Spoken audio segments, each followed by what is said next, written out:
दुनिया के लोगों का स्वास्थ्य अच्छा रखने के लिए मध्य प्रदेश से वैसे भी फूड बास्केट है लोगों का, खासकर कृषि में जो मध्य प्रदेश का अपना योगदान है वो किसी भी राज्य से सबसे ज़्यादा है।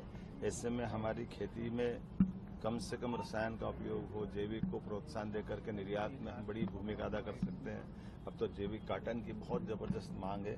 ऐसे में इन सारी बातों को प्रोत्साहन देने के लिए पूरे वर्ष का कार्यक्रम बनाने के लिए मैंने विभाग से कार्यशाला आयोजित करने का कहा था और वो कार्यशाला आयोजित करके आने वाले समय में कृषि आधारित नए उद्योगों की श्रृंखला प्रदेश भर में तैयार हो।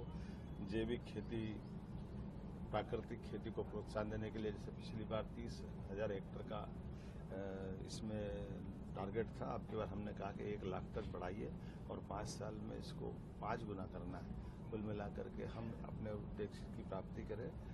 मैं अपनी सरकार की ओर से कह सकता हूं कि ये हमारा कृषि आधारित किसानों का राज्य है।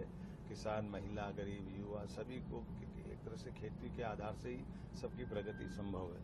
तो इनकी उन्नति जितनी अच्छी हो सकती, जो हो सकता वो सरकार सब करना चाहेगी। सबकी बेहतरी के लिए सरकार लगातार काम कर रही है। यशस्वी प्रधानमंत्री का स्वयं आगमन हो रहा है। ऐसे में हम उद्योग की बात अगर कर रहे हैं तो उसका बेस कृषि आधारित उद्योग की बात भी हम भूल नहीं रहे हैं। वो कृषि आधारित उद्योग में जब बात कर रहे हैं तो रोजगार परक इंडस्ट्री की बात भी कर रहे हैं, जिसमें रेडीमेड इंडस्ट्री के माध्यम से भी लाभ मिलेगा। मेरी अपनी ओर से सभी किसान भाई बहनों को बधाई। जीआईएस को लेकर तैयारियां जोरों पर है।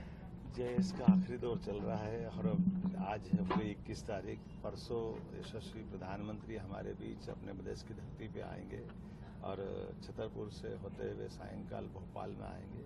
राजा भोज की नगरी भोपाल एक दुल्हन की तरह सज करके अपनी पलक पावड़े बिछा करके भोपाल वासी भी हमारे आगंतुक अतिथियों का इंतजार कर रहे हैं और उम्मीद कर रहे हैं कि विकास के मामले में ये मील का पत्थर साबित होगा।